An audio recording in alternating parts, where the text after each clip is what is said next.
नमस्कार, मैं शिमला से राजेश मंडोत्रा। आप दिव्य हिमाचल टीवी देख रहे हैं। शाम के 6 बज गए हैं। आज दिन भर की अपडेट इस बुलेटिन के जरिए आपको देंगे। देखिए, मुख्यमंत्री आज कुल्लू जिला के बंजार विधानसभा क्षेत्र के दौरे पर हैं। आज सुबह गए हैं और रात को बंजार विधानसभा क्षेत्र के ही सरची में रुकेंगे, जहां सरकार गांव के द्वार कार्यक्रम के तहत उनका ये दौरा रहने वाला है। लेकिन आज दो बड़ी घोषणाएं उन्होंने वहां से की है। एक तो पड़ोसी राज्यों को लेकर पानी के मामले में एक शर्त रखी है और दूसरी जो महिलाओं को 1500 रुपए को लेकर है। इन दोनों चीजों की अपडेट आपको देंगे और इसके साथ बात करेंगे बाकी मामलों की भी, जो आज के इस बुलेटिन में मुख्य तौर पर रहने वाले हैं। और उसमें आपको ये बात भी बताएंगे कि कल रात के ऑर्डर के बाद हिमाचल में ब्यूरोक्रेसी सन्न क्यों है। जो मुख्यमंत्री ने ऑर्डर किए हैं, खासकर जो विमल नेगी केस में सब कुछ हुआ अभी हमारे सामने, और उसके बाद जो ये ऑर्डर हुआ है, इस ऑर्डर के और क्या मतलब हैं। जो कंपल्सरी लीव है या फोर्स्ड लीव है, उसकी व्यवस्था भी क्या है, और उसके बाद जो चार्ज दिए गए हैं अतिरिक्त कार्यभार के, उसकी व्यवस्था क्या रहने वाली है। इसके बाद बात करेंगे जो रिकवरी के ऑर्डर जो हैं वो निरस्त हुए हैं। ये कोर्ट का मैटर है, पैरा टीचर्स का ये मामला है, और 2016 वाला ऑर्डर इसमें जो एक तरह से निरस्त हुआ है, तो इनको रिलीफ मिला है, ये बात करेंगे। टीजीटी नियुक्ति, जो टीजीटी मेडिकल, नॉन मेडिकल और आर्ट्स की शुरू हो गई है राज्य चयन आयोग से कमीशन की भर्तियों की।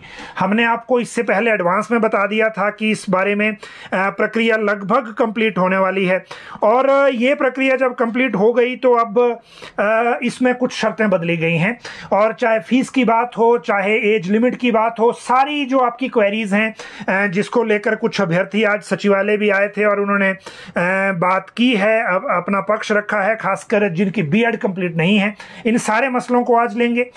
इसके बाद बात करेंगे 2 लोकल हॉलिडे जो डिक्लेयर हुए हैं। बीजेपी राजभवन पहुंची है, विक्रमादित्य सिंह ने जवाब दिया है। सीबीआई का इंतजार हो रहा है, और सीबीआई कब से इस केस में इंक्वायरी शुरू करेगी।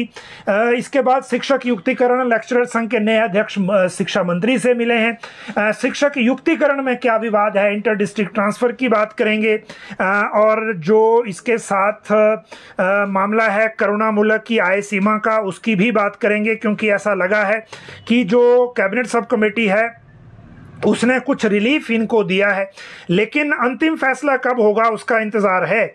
और फिर भी ये अपडेट आज आपके साथ साझा करेंगे। सबसे पहले मौसम के अलर्ट की बात कर लें तो मौसम का अलर्ट जहां तक है, अभी तक 1 जून तक प्रदेश में येलो अलर्ट अभी कुछ जिलों में है, और ये है ऊना, बिलासपुर और हमीरपुर को छोड़कर। बाकी सभी जिलों में, सोलन में भी नहीं है बीच में, और किन्नौर और लाहौल स्पीति में भी नहीं है। जिन जिलों में येलो अलर्ट है उनमें चंबा, कांगड़ा, कुल्लू, मंडी, सिरमौर और शिमला हैं, और इसमें थंडरस्टॉर्म विद लाइटनिंग और गस्टी विंड्स, इस तरह की जो तेज हवाएं और जो इस तरह की प्रक्रिया इस मौसम में रहेगी। तो आने वाले दिनों के लिए ये प्रेडिक्शन है। फिलहाल 1 जून तक ये जो फोरकास्ट है वो मौसम विभाग की तरफ से किया गया है।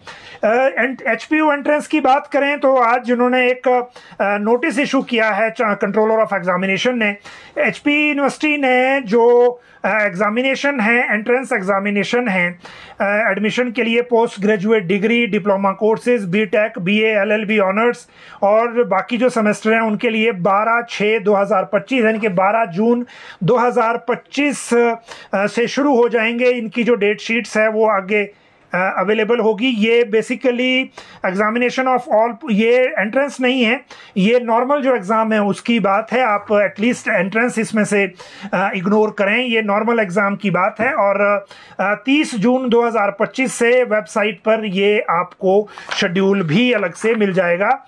तो अभी ये सूचना के लिए हमने आपके साथ साझा किया है। अब इंटर डिस्ट्रिक्ट ट्रांसफ़र की अगर बात करें तो उसमें एक आज डिमांड है, और वो CNV एंड JVT शिक्षक इंटर डिस्ट्रिक्ट स्थानांतरण से वंचित क्यों किए जा रहे हैं, ये सवाल उठाया है।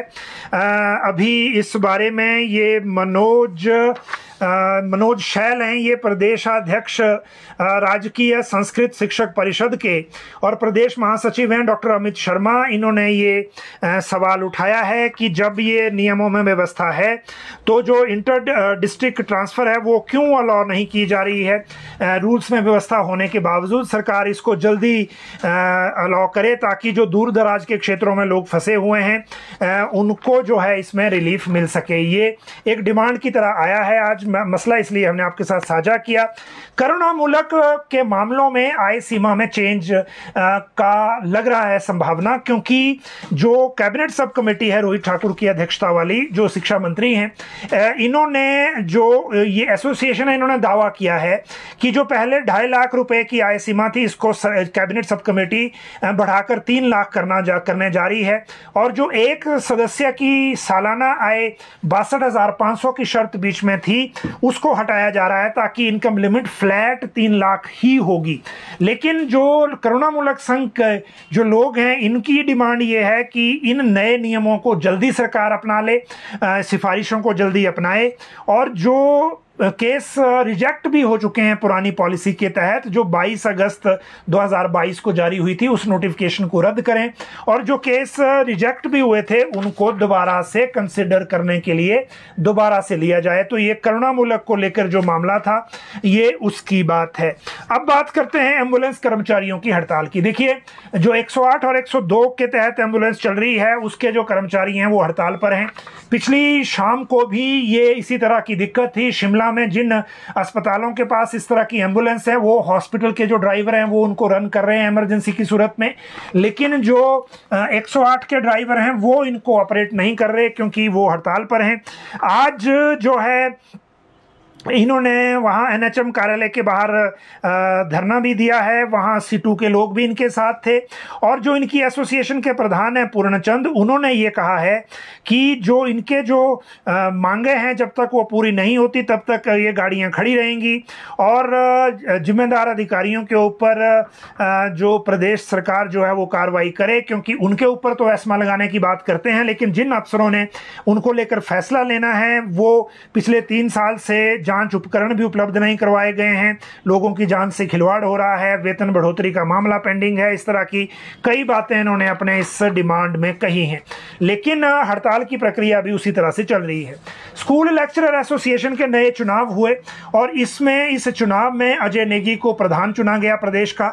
ये मिलने आए थे शिक्षा मंत्री रोहित ठाकुर से, सचिवालय में इन्होंने भेंट की और अपनी मांगों से अवगत करवाया। शिक्षा मंत्री ने इनकी मांगों को सुना और जल्दी इस पर कोई कार्रवाई करने का आश्वासन दिया, और इन्होंने ये भी कहा कि लेक्चरर संघ की प्रदेश कार्यकारिणी का शीघ्र एक जनरल हाउस होगा और उसमें जो पूर्व अध्यक्ष हैं लोकेंद्र नेगी वो भी उसमें उपस्थित रहेंगे, और जो इसमें निर्णय लिए जाएंगे डिमांड चार्टर तैयार किया जाएगा और उसके बाद ये डिमांड चार्टर जो है वो राज्य सरकार को दिया जाएगा। तो ये लेक्चरर संघ की ओर से डिमांड है।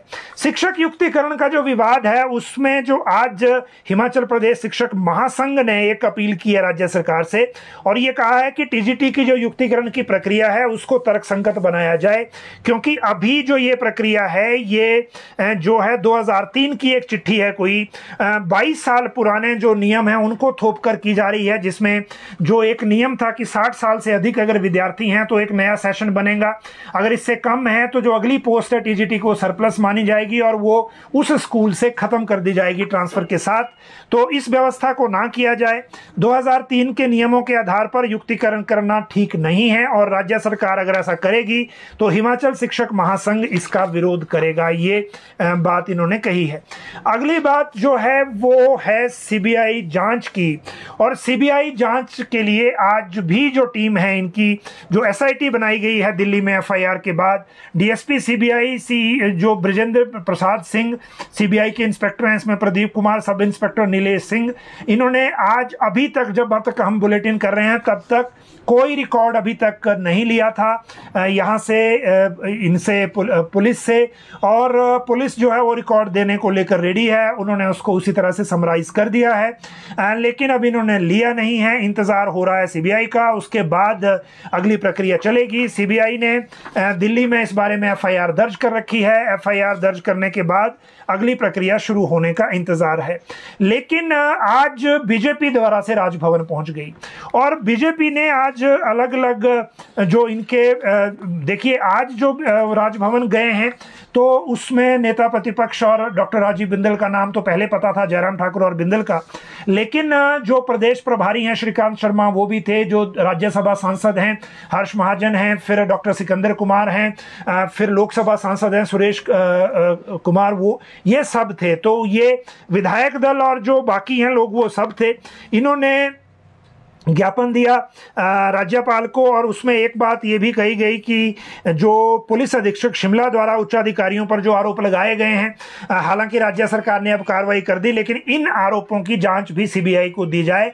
जैसे उन्होंने डीजीपी पे कुछ और आरोप लगाए थे, कुछ आरोप बाकी लोगों पे लगाए थे, वो किया जाए। एक बात और इसमें कही गई है कि जो सीबीआई जांच का दायरा बढ़ाकर जो बाकी आरोप लग रहे हैं उसमें ईडी को भी इन्वॉल्व किया जाए, इस तरह की बातें की हैं। अफसरशाही में अनुशासन लाने की दृष्टि से एसपी शिमला को बर्खास्त किया जाए, इस तरह की बात भी इसमें कही कि कुछ नई डिमांड ऐड की गई हैं जो उन्होंने पहले ज्ञापन दिया था उसमें। लेकिन इसका जवाब दिया विक्रमादित्य सिंह ने, और विक्रमादित्य सिंह ने सचिवालय में प्रेस कॉन्फ्रेंस की, पीडब्ल्यूडी मंत्री ने, और ये कहा कि भाजपा राजनीति करने से बाज आए, ये मामला एक दुखद निधन का, किसी की जान जाने का है और उस परिवार को न्याय देने का है, और राज्य सरकार जो भी इसमें जरूरी होगा वो सीबीआई को पूरी मदद करेगी और इसमें परिवार को न्याय देने के लिए काम करेंगे। जहां तक राज्य सरकार का सवाल है, मुख्यमंत्री ने कड़े कदम इसमें उठाए हैं अफसरशाही को ठीक करने के लिए। इस तरह की अनुशासनहीनता बर्दाश्त नहीं होगी, और जो इस बहाने सरकार को गिराने की सोच रहे हैं बीजेपी के लोग, जो षड्यंत्र नया बुनने की कोशिश में लगे हैं, उनको सफलता नहीं मिलेगी। ये विक्रमादित्य सिंह ने जवाब दिया राज्य सचिवालय से।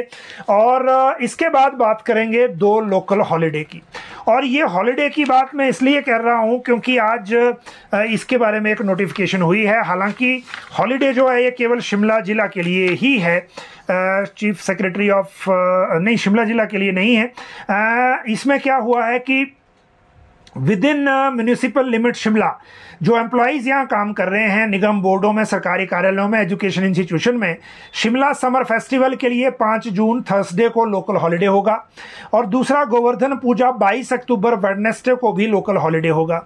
ये हॉलिडे जो हैं वो एप्लीकेबल सिर्फ डेली वेज एम्प्लॉइज़ के लिए एप्लीकेबल नहीं होंगे, और जो not be the holiday with in the meaning of section 5 of negotiable instrument act 1881। लेकिन ये 2 लोकल हॉलिडे की घोषणा जो है वो नोटिफिकेशन जो है वो हो गई है। अब बात करते हैं इसके बाद टीजीटी की शर्तें जो बदली हैं। देखिए कल रात को राज्य चयन आयोग ने, क्योंकि ये हमने आपको पहले बताया था कि ओटीआर शुरू होने के बाद टीजीटी की पोस्टें सबसे पहले आएंगी, इसके बाद जेबीटी आएंगी, और उसके बाद जो बचे हुए पद हैं वो एक एक करके आएंगे। अब टीजीटी की देखिए कल अनाउंस हो गई, उसमें आर्ट्स, मेडिकल और नॉन मेडिकल तीनों हैं। 937 ये टोटल पोस्टें हैं, और इसमें आज जब रोहड़ू में जो शिक्षा मंत्री रोहित ठाकुर वहाँ कार्यक्रम में थे तो उन्होंने भी इसका जिक्र किया, क्योंकि वो बड़ी बार कहते रहते हैं कि जी जो 3100 पोस्टें आ रही हैं टोटल, उनको जल्दी भरेंगे, तो उसकी प्रक्रिया शुरू हो गई है। और शिक्षा मंत्री रोहित ठाकुर ने रोहड़ू में जो कार्यक्रम में भी इस बात का जिक्र किया कि 1800 से अधिक जेबीटी के पदों को शीघ्र ही भरा जाएगा, और जो 937 टीजीटी हैं वो तो एडवर्टाइज हो गए हैं। लेकिन ये जो एडवर्टाइजमेंट है इसके कारण कुछ और रिएक्शन भी हुआ है। पहली बात तो ये कि इस बार की भर्ती से अब जो लड़कियों के लिए फीस माफ होती थी हमीरपुर कर्मचारी चयन आयोग में, अब राज्य चयन आयोग में लड़कियों के लिए फीस माफ नहीं होगी, और उनके लिए भी फीस लगेगी 2 तरह की कैटेगरी में अलग अलग। वो आप उस फॉर्म को देख के ले सकते हैं, और वो फॉर्म जो है अब राज्य चयन आयोग की वेबसाइट पर है। दूसरी बात ये कि जो लोग ये मान रहे हैं कि एज रिलैक्सेशन नहीं मिली, क्योंकि पिछले 2 साल से भर्तियां हुई नहीं, और कमीशन की भर्तियों को लेकर जो विवाद चल रहा था, चाहे वो पेपर लीक के मामले से ही हो, तो उसमें ये इंतज़ार लंबे समय से था। तो अब इनको, जो अभ्यर्थियों को लग रहा है कि 2 साल की विंडो इसमें दी जानी चाहिए, क्योंकि भर्ती हुई नहीं जो इसके लिए जो आयु सीमा पार कर चुके हैं। तो राज्य चयन आयोग का ये कहना है कि ये विंडो हम भी देने को तैयार हैं, लेकिन ये मामला राज्य सरकार को भेजा गया है। वहां से अगर फैसला हो गया तो हम भी 2 साल बढ़ा देंगे। वैसे भी इसमें एप्लीकेशन की विंडो 30 मई से खुलने वाली है और वो जुलाई तक चलेगी। तो इन बिटवीन अगर जो परमिशन आ गई तो वो एज वाला जो विंडो है वो आपको मिल जाएगा। तीसरी बात इसमें यह है कि यूनिवर्सिटी में जो जेबीटी कर रहे हैं, यूनिवर्सिटी में जो बीएड कर रहे हैं, जिनका 4 सेमेस्टर है और अगले 2-3 महीने में जिनकी डिग्री पूरी होने वाली है, उनका ये कहना है कि अगर ये इसमें थोड़ा सा उनको भी रिलैक्सेशन दे दें, डिले कर दें, इसमें पोस्टपोन कर दें, तो फिर वो भी एलिजिबल हो जाएंगे। उसके लिए राज्य चयन आयोग ने इनकार किया है कि अभी ये संभव नहीं है। राज्य सरकार के नियम ये कहते हैं कि एज ऑफ नाउ जो एलिजिबिलिटी बनती है उस डेट तक जब ये पोस्ट एडवर्टाइज होगी उसी से वो गवर्न होती है। उसमें राज्य चयन आयोग के पास मैंडेट नहीं है उसको आगे पीछे करने का। और जो ये बीएड कर रहे हैं बच्चे, इनका ये तर्क है कि 2 साल के बाद या 3 साल के बाद ये कमीशन की भर्तियां निकली हैं और जो स्थितियां हैं उसके मुताबिक आगे कई साल तक दोबारा कमीशन की भर्तियां निकलने की संभावना है नहीं।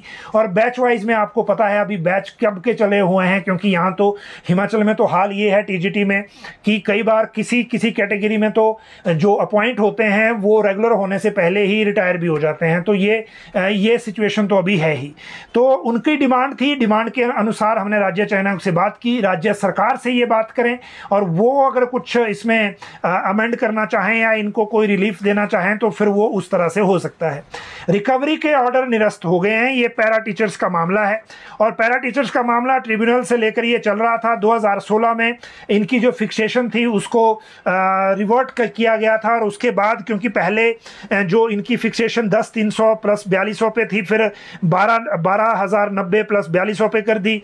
फिर हायर एजुकेशन के जो डायरेक्टर हैं उन्होंने 16/10/2016 को एक आदेश पारित करके उसको विड्रॉ कर लिया और रिकवरी की नोटिस कर दिया।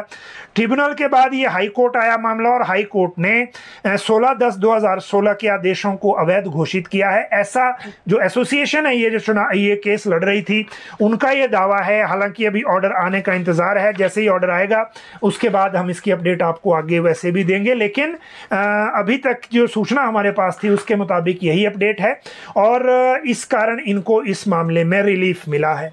अब बात करते हैं मुख्यमंत्री के बंजार दौरे की। और बंजार का ये दौरा एक बार पहले बना था, भारत पाकिस्तान टेंशन के बीच में इसको स्थगित करना पड़ा था।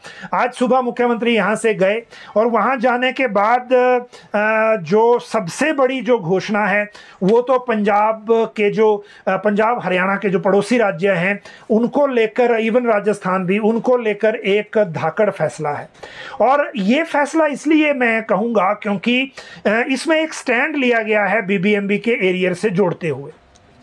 आपको पता है बीबीएमबी के एरियर में हिमाचल अपनी बात करता रहा लेकिन मानी नहीं गई। फिर सुप्रीम कोर्ट से केस जीत गए। केस जीतने के बाद भी नेगोशिएशन में मामला चल रहा है और आउट ऑफ कोर्ट सेटलमेंट, फिर कोर्ट के अंदर सेटलमेंट, फिर जो अटॉर्नी जनरल के अध्यक्षता में कमेटी बनाई गई, फिर ये सारा मामला उसी तरह से लटका हुआ है। लेकिन मुख्यमंत्री ने बंजार में ये जनसभा में ये ऐलान किया, देहुरी में ये जनसभा थी कि पहले बीबीएमबी एरियर को लेकर पंजाब हरियाणा को शपथ पत्र देना होगा। राज्य सरकार किशाऊ बांध का पानी तभी पड़ोसी राज्यों को देगा। और इन्होंने ये कहा कि मैं कुछ मांगों को लेकर दिल्ली गया था, हम दिल्ली व हरियाणा को पानी तब देंगे जब वो पहले 14 साल से लंबित बीबीएमबी के एरियर हिमाचल प्रदेश को दें। मैंने ये साफ कह दिया है कि पहले पड़ोसी राज्य इस एरियर को देने का शपथ पत्र सुप्रीम कोर्ट में दायर करें, फिर हम किशाऊ बांध पर आगे बढ़ेंगे और मैं हिमाचल के हितों के साथ समझौता नहीं करूंगा।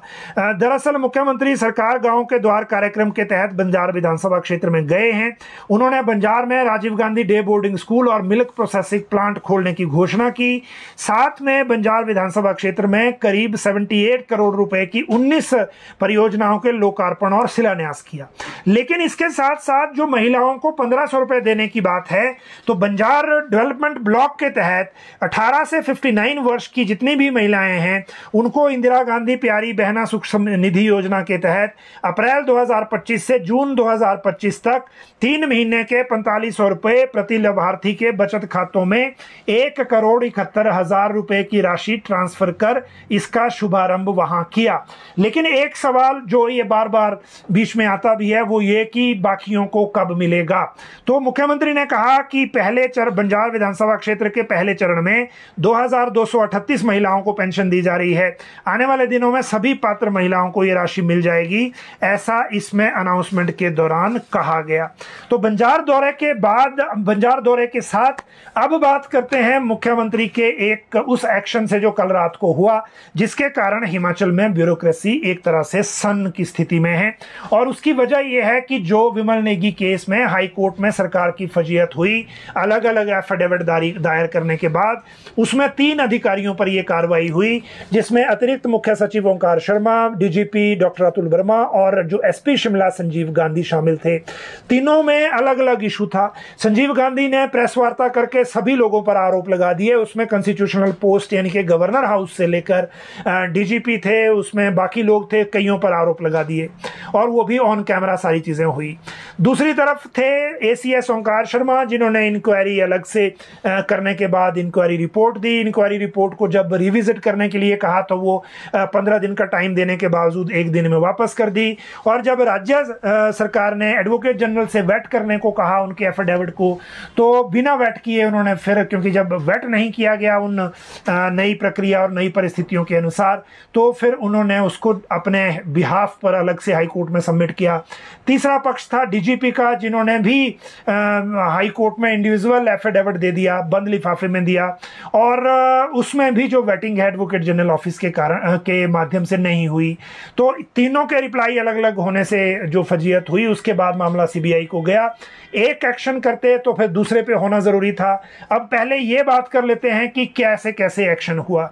देखिए, प्रेजेंटली सर्विस नियमों में किसी को फोर्स्ड लीव यानी कि मजबूरी की छुट्टी या कंपलसरी छुट्टी भेजने का प्रावधान नहीं है। अगर हम नियमों में इसको देखें तो उस तरह का कोई प्रावधान नहीं है। इसलिए आपने देखा होगा कंपलसरी लीव या फोर्सफुल लीव जैसा कोई ऑर्डर अभी राज्य सरकार के पास नहीं है, ना ऐसा कोई ऑर्डर जारी हुआ है। लेकिन जिस तरह से जो एक मैसेज देना होता है ब्यूरोक्रेसी को, या जो कि हमने कार्रवाई की, उस कारण इनको छुट्टी जाने के लिए कहा गया। तो प्रोसीड किया इन्होंने लीव पर। ओंकार शर्मा ने जो अर्न लीव 8 दिन की दी, डीजीपी ने 4 दिन की दी, क्योंकि उन्होंने 30 तारीख तक छुट्टी दी। 31 तारीख इसी महीने वो रिटायर हो रहे हैं, तो वो पीएचक्यू में आएंगे और फिर हो सकता है फेयरवेल भी हो 31 तारीख को उनके आने पर, क्योंकि फिर लास्ट डे होगा। और तीसरी जगह एसपी संजीव गांधी ने मेडिकल लीव दे दी, तो वो उतने ही 4 दिन की शायद मेडिकल लीव पर हैं। इन बिटवीन जो एसपी जो शिमला है, उनका चार्ज जो है वो एसपी सोलन गौरव सिंह को दिया। डीजीपी का चार्ज जो है वो जो वहाँ अशोक तिवारी हैं उनको दिया। और जो एसीएस होम हैं ओंकार शर्मा, उनके पास रेवेन्यू भी था, ट्राइबल डेवलपमेंट भी था, उनके पास चेयरमैन पोल्यूशन कंट्रोल भी था, जल शक्ति भी था, वो बाकियों में बांट दिया। के पंत में बांटा, और उसके बाद संदीप कदम वसंत में बांटा, और जो बाकी 2-3 राखिल काहलों हैं, इस तरह से 2-3 सचिवों में वो कार्यभार उनका बांटा गया। सबसे ज्यादा लंबी 8 दिन की लीव उनकी है, बाकी दोनों की 4 दिन की है। और उसके बाद आने के बाद पता लगेगा कि जब ओंकार जी ज्वाइन करेंगे दोबारा 8 तारीख के बाद, कि उनको फिर कौन सा विभाग दिया जाता है, या फिर दिया भी अभी जाता है या नहीं। लेकिन अभी तक की अपडेट ये है। जो 2 लोग हैं डीजीपी और एसपी शिमला, उनको कारण बताओ नोटिस हुआ है ताकि उनसे जवाब लिया जा सके। और इस नोटिस के आने के बाद इनके सर्विस कंडक्ट की इंक्वायरी के लिए एक कमेटी बनाई गई है, जिसमें आरडी नजीम और जो सेक्रेटरी लॉ हैं उनकी कमेटी बनाई गई है। तो ये कार्रवाई है। और इस तरह की कार्रवाई, क्योंकि मुख्यमंत्री जब दिल्ली से आए थे तो उन्होंने खुद कहा था कि ये वो बड़ा एक्शन लेने वाले हैं ताकि ऐसा दोबारा ना हो, तो वैसा हो गया। और अभी जो ये कार्रवाई है, इसके मुताबिक आने वाले दिनों में अब देखना होगा कि सरकार अगले स्टेप क्या लेगी, क्योंकि सीबीआई के आने के बाद थोड़ी पिक्चर बदलेगी और सीबीआई इस केस को किस एंगल से देखेगी। देखिए, जब 3 और अधिकारियों पर राज्य सरकार ने कार्रवाई कर दी, तो ये 3 अधिकारी भी सीबीआई की नजर में ऐसे आ गए जिनसे पूछताछ हो सकती है। मतलब उनके ऊपर एक्शन क्या हुआ, क्यों हुआ, इसके बारे में भी जानकारी ली जा सकती है।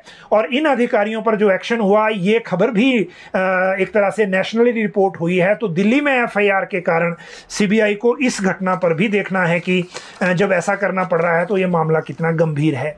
पता ये चला है कि मुख्यमंत्री डे 1 से इस मामले को सीबीआई को देना चाहते थे, लेकिन अधिकारियों ने कुछ ऐसा बीच में जो एक जाल जैसा बनाया कि नहीं, जो शिमला पुलिस या अपनी जांच में ये सब कुछ हो जाएगा और उनके परिवार को भी न्याय मिल जाएगा, बड़ी जल्दी ये रिपोर्ट भी आ जाएगी। इस तरह की कई बातें कही गई। अब उसके पीछे मोटिव क्या था वो पता लगेगा बाद में, लेकिन जैसे सीएम ने कहा था प्रेस वार्ता में कि उन्होंने डीजीपी को भी कहा था कि हम सीबीआई को ही दे देते हैं, लेकिन तब तक एसआईटी बहुत सारी जांच कर चुकी थी और उस वक्त बदलाव का ऐसा लगना था कि सरकार इसमें इनडिसीजन की स्थिति में है। लेकिन फिर भी आने वाले दिन इंटरेस्टिंग है। सीबीआई को कोई भी केस जाता है तो आपको पता है कि कुछ नए एंगल निकलते हैं जो एसआईटी ने नहीं देखे, या फिर जो ओंकार शर्मा की कमेटी की रिपोर्ट है उसने नहीं देखे, या किसी भी चीज तरफ को मामला जा सकता है। तो पहले इंतजार करते हैं उनके आने का, और उसके बाद जो अगली घटनाएं होंगी या राज्य सरकार जो अगले स्टेप लेगी इस तरह के मामलों को रोकने के लिए, उसके लिए आप सब लोग लाइव जुड़े, बहुत बहुत शुक्रिया। अगर आपके पास कोई और कमेंट है तो इसी कमेंट बॉक्स में करें ताकि हम आपको रिप्लाई दे सकें। धन्यवाद।